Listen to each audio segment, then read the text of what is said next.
Welcome to the physics class. आज के video का टॉपिक है एटम मैक्रो स्टडी के तहत BSc first year semester 2 physics paper 1 के सभी 4 यूनिट्स के ऊपर वेरी शॉर्ट क्वेश्चंस देखेंगे। तो फर्स्ट यूनिट है unit 1 free and damp oscillations. First question है डिफाइन फ्री ऑसिलेशंस। एक मार्क के लिए 2 बार क्वेश्चन पूछा गया है। तो फ्री ऑसिलेशंस को हम इस तरह से डिफाइन कर सकते हैं, it is the oscillation of a body when it oscillates with its own natural frequency. यानी कि ऐसी कोई भी बॉडी की मोशन अगर वो अपनी नेचुरल फ्रीक्वेंसी के साथ में वाइब्रेट कर रही होंगी तो ऐसे फ्रीक्वेंसी को हम ऐसे मोशन को क्या कहेंगे, हम फ्री ऑसिलेशंस कहेंगे। यानी कि अगर आप देख पा रहे कि इस डायग्राम में एक पेंडुलम है, उसका बॉब जो है वो ऑसिलेट कर रहा है, ये इसकी नेचुरल फ्रीक्वेंसी है। अगर ठीक है, नेक्स्ट क्वेश्चन है define force constant. Force constant को डिफाइन कीजिए। एक बार क्वेश्चन पूछा गया है 1 मार्क के लिए। So it is the restoring force produce per unit displacement is called force constant. ठीक है, तो फोर्स कांस्टेंट का मतलब क्या है कि restoring force per unit displacement यानी कि फोर्स पर यूनिट लेंथ, इसका ये साइन यूनिट है न्यूटन पर मीटर। ठीक है, तो नेक्स्ट क्वेश्चन है what is the unit of mechanical resistance R of a system. एक मार्क के लिए क्वेश्चन पूछा गया है मैकेनिकल रेजिस्टेंस का मतलब क्या है। तो इसको हम इस तरह से समझ सकते हैं कि ये वाला एक ऑसिलेटर है, ठीक है, ये फ्री ऑसिलेटर है, और ये जो है साइड वाला ये है डैम्प ऑसिलेटर।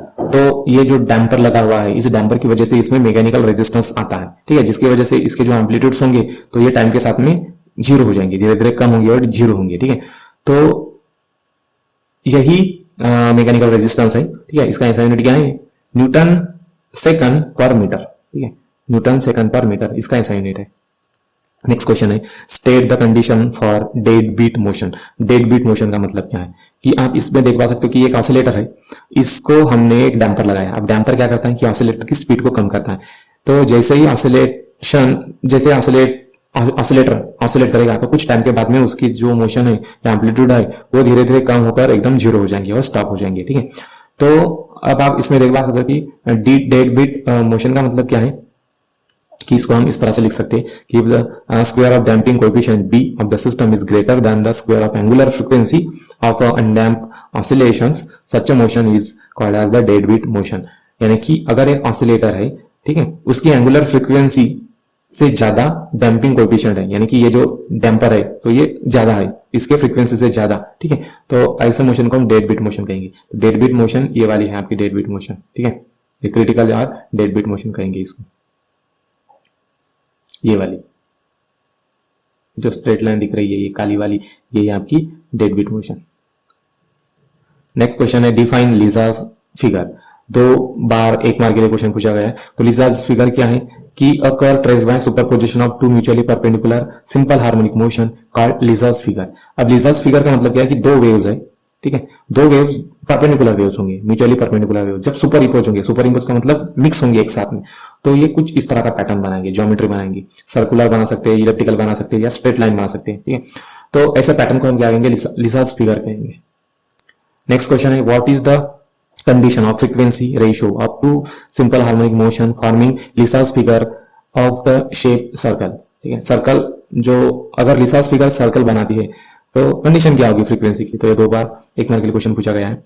तो इसके लिए कंडीशन क्या है कि सर्कल शेप के लिए जो भी कंडीशन है तो हम इस तरह से लिख सकते हैं कि जो भी फ्रीक्वेंसी होगी, ठीक है, तो वो कैसे होगी, सेम होगी। दोनों वेव्स की फ्रीक्वेंसी यानी कि 2 वेव्स है, अगर उनको लीजास फिगर फॉर्म करना है तो दोनों की फ्रीक्वेंसी सेम होनी चाहिए, एम्पलीट्यूड भी सेम होना चाहिए, लेकिन जो फेज होगा, फेज डिफरेंस वो 90 डिग्री का होना चाहिए। फेज का मतलब क्या होगा कि ये देखो, ये आप देख पा सकते हो कि ये हम इसको, ये जो लाइन है और ये जो डॉट है इसको हम रेफरेंस ले रहे हैं। ठीक है, तो नीचे वाली जो लाइन है तो ये जो पॉइंट है ये ऊपर के आ गया, लेकिन ये ऊपर वाली लाइन में अभी भी नीचे, ये लैग कर रहा है। ठीक है, ये लीड कर रहा है, ये वाला पॉइंट लीड कर रहा है, तो इसमें एक अब फेज डिफरेंस आ जाएगा।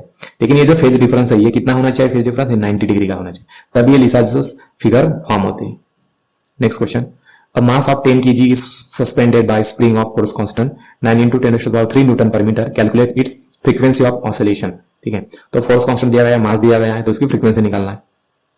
तो ये एक ऑसिलेटर है, ये मास दिया गया है 10 किलोग्राम का अटैच किया, और ये जो स्प्रिंग है इसका फोर्स कांस्टेंट दिया गया है। तो अब इसकी फ्रीक्वेंसी कितनी होगी वाइब्रेशन की, तो सबसे पहले गिवन डेटा लिख लेंगे, फोर्स कांस्टेंट लिख लिया हमने जो भी गिवन है, मास लिख लिया 10 किलोग्राम। अब फ्रीक्वेंसी निकालना है, तो फ्रीक्वेंसी निकालने का फार्मूला है हमारे पास में new is equal to 1/2π√k/m। इसमें k की वैल्यू और m की वैल्यूज पुट कर देंगे और अब इसको सॉल्व कर देंगे तो हमें फ्रीक्वेंसी मिलेगी 4.77 हर्ट्ज। तो इतने फ्रीक्वेंसी के साथ में ये ऑसिलेट करेगा, ठीक है। यानी कि इसका मतलब क्या, 4.77 हर्ट्ज का मतलब 1 सेकंड में 4 बार ऑसिलेट करेगा, ठीक है। नेक्स्ट क्वेश्चन है, a mass of 1 kilogram is attached to a spring और फोर्स कांस्टेंट 16 न्यूटन पर metre, find its natural frequency. अब फिर से सेम जो प्रीवियस न्यूमेरिकल दिया था उसी तरह का ये भी क्वेश्चन है, ठीक है। तो इसमें गिवन लिख लेंगे हम, फोर्स कांस्टेंट दिया गया है 16 न्यूटन पर मीटर, मास दिया गया है 1 किलोग्राम। अब फ्रीक्वेंसी निकालना है अभी। तो फ्रीक्वेंसी का फार्मूला है new is equal to 1/2π√k/m। इस फार्मूला में हम वैल्यूज पुट कर देंगे, इसको सॉल्व कर देंगे तो हमें फ्रीक्वेंसी मिलेगी 0.63 हर्ट्ज, ठीक है। तो 1 सेकंड में करीबन अप्रोक्सीमेटली आधा ऑसिलेशंस करेगा, ठीक है, या फिर एक ऑसिलेशंस करेगा, 1.5 मिनट में एक ऑसिलेशंस करेगा, 1.5 सेकंड में एक ऑसिलेशंस करेगा, तो इसकी ये फ्रीक्वेंसी रहेगी, ठीक है। नेक्स्ट क्वेश्चन है, a particle of mass 1 kilogram is performing force oscillations, the system has a force constant 100 Newton पर metre, what is the natural angular frequency of the system। अब इसमें एंगुलर फ्रीक्वेंसी निकालना है। सबसे प्रीवियस 2 एग्जांपल्स में हमने frequency निकाला था, ये एंगुलर फ्रीक्वेंसी निकालना है। गिवन में लिख लेंगे फोर्स कांस्टेंट कितना है, 100 न्यूटन पर मीटर, मास दिया गया है जो अटैच किया है 1 किलोग्राम है। तो फ्रीक्वेंसी निकालने का फार्मूला है हमारे पास में। तो सबसे पहले हम ये इसकी फ्रीक्वेंसी का फार्मूला लिख लेंगे, W = √k/m, ठीक है। तो इसके अंदर में वैल्यूज पुट कर देंगे, इसको सॉल्व करेंगे तो हमें एंगुलर फ्रीक्वेंसी मिलेगी 10 रेडियन पर सेकंड, यानी कि हर एक सेकंड पर ये 10 रोटेशन करेगा। नेक्स्ट क्वेश्चन है, the Q value of a spring loaded with 0.3 kilogram is 60, it's vibrate with a frequency of 2 hertz, calculate force constant. अब क्यू वैल्यू दी गई है और मास दिया गया है, हमें फोर्स कांस्टेंट निकालना है। तो अब ये जो है ऑसिलेटर, ये फोर्स ऑसिलेटर है, क्योंकि ये जो बॉब दिख रहा है ना, तो ये इसको वाइब्रेट करवा रहा है, ठीक है, इसलिए ऐसे हम ऑसिलेटर को फोर्स ऑसिलेटर कहते हैं। तो इसमें गिवन डेटा लिख लेंगे, मास दिया है 0.3 किलोग्राम, अब फ्रीक्वेंसी दी गई है 2 हर्ट्ज, क्यू वैल्यू दी गई है 60, फोर्स कांस्टेंट निकालना है, ठीक है। तो फोर्स कांस्टेंट निकालने का फार्मूला हमारे पास में Q = 2π × F m divided by r, यहाँ से r निकालेंगे, r = 2π Fm / Q। इसमें वैल्यूज पुट कर देंगे और इसे सॉल्व कर देंगे तो हमें r की वैल्यू मिलेगी 0.0628।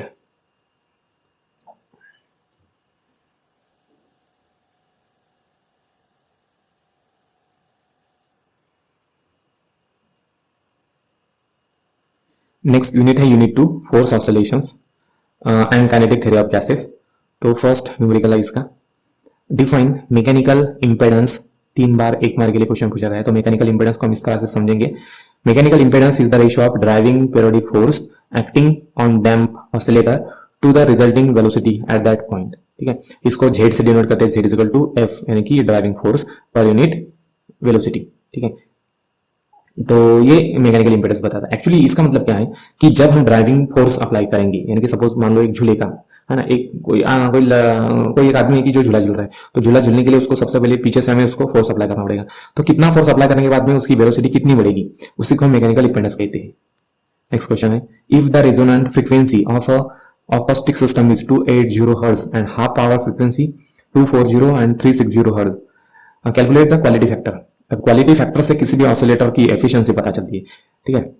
जितना क्वालिटी फैक्टर ज्यादा रहेगा उतना ही वो एफिशिएंट रहेगा। तो सबसे पहले गिवन डेटा लिख लेंगे, रेजोनेंस दिया गया है, रेजोनेंस फ्रीक्वेंसी 280, रेजोनेंस फ्रीक्वेंसी का मतलब है सेंटर की फ्रीक्वेंसी, और जो बैंड विड्थ दी गई है यानी कि हाफ फ्रीक्वेंसी 240 और 360, यानी कि ये साइड साइड वाली फ्रीक्वेंसी है। तो बैंड विड्थ निकालेंगे F1 - F2 120 hertz, quality factor निकालना है। क्वालिटी फैक्टर का फार्मूला है हमारे पास में Q = FR / F1 - F2, Q निकालना है। तो अब ये जो है रेजोनेंस फ्रीक्वेंसी, तो ये पुट कर देंगे FR, इसमें वैल्यूज पुट कर देंगे और क्वालिटी फैक्टर की वैल्यू निकालेंगे जो कि 2.33। नेक्स्ट क्वेश्चन है, calculate the quality factor of force oscillator which shows the resonance at frequency 300 hertz and bandwidth दी गई है 50 हर्ट्ज, ठीक है। तो इसकी क्वालिटी फैक्टर अभी हमें निकालना है। तो इसको इस तरह से समझेंगे, गिवन डेटा लिख लेंगे, रेजोनेंस फ्रीक्वेंसी जो दी गई है लिख लिया 300 हर्ट्ज, बैंडविड्थ दी गई है 500 हर्ट्ज, क्वालिटी फैक्टर निकालना है। तो क्वालिटी फैक्टर निकालने का फार्मूला हमारे पास में Q = FR / बैंडविड्थ। बैंडविड्थ कितनी है 500, तो इसमें वैल्यू पुट कर देंगे तो Q वैल्यू निकलेंगे 0.6। नेक्स्ट क्वेश्चन है, what is mean by sharpness of resonance. Resonance का शार्पनेस का मतलब क्या है, तो इसको हम इस तरह से लिख सकते हैं, it is the ratio of the resonant frequency to the resonant bandwidth, ठीक है। इसी को हम क्वालिटी फैक्टर भी कहते हैं। तो अब इसमें देख पा सकते हो कि ये एक पीक है, ठीक है। पीक की सेंटर की फ्रीक्वेंसी का मतलब रेजोनेंट फ्रीक्वेंसी होगी, और ये जो साइड वाली फ्रीक्वेंसी है यानी कि इसका हाफ कर देंगे और दो फ्रीक्वेंसी मिलेंगे, तो इसको हम बैंडविड्थ कहेंगे।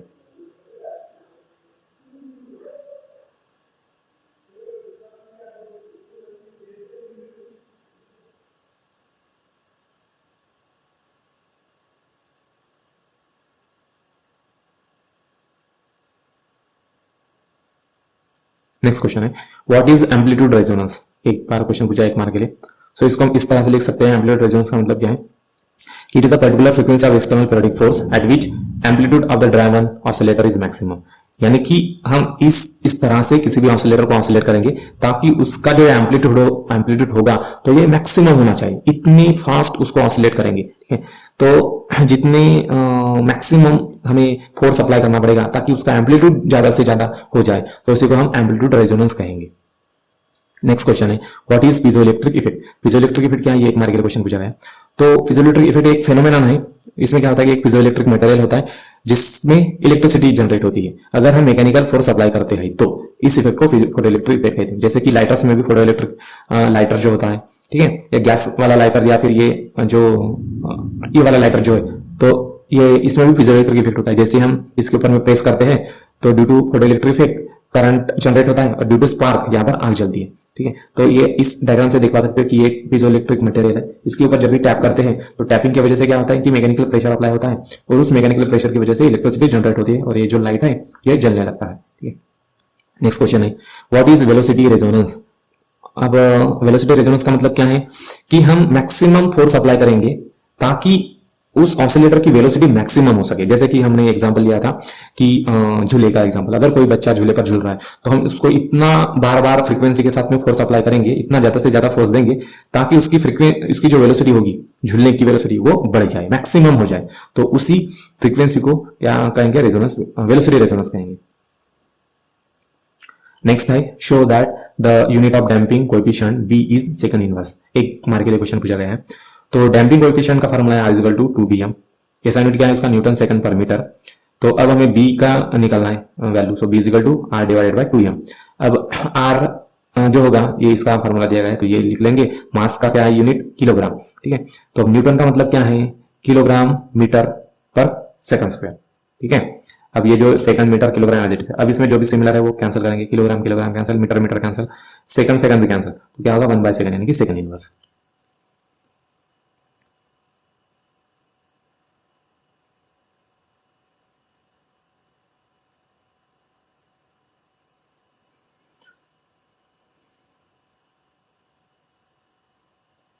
नेक्स्ट यूनिट है unit 3 transport phenomenon in gases.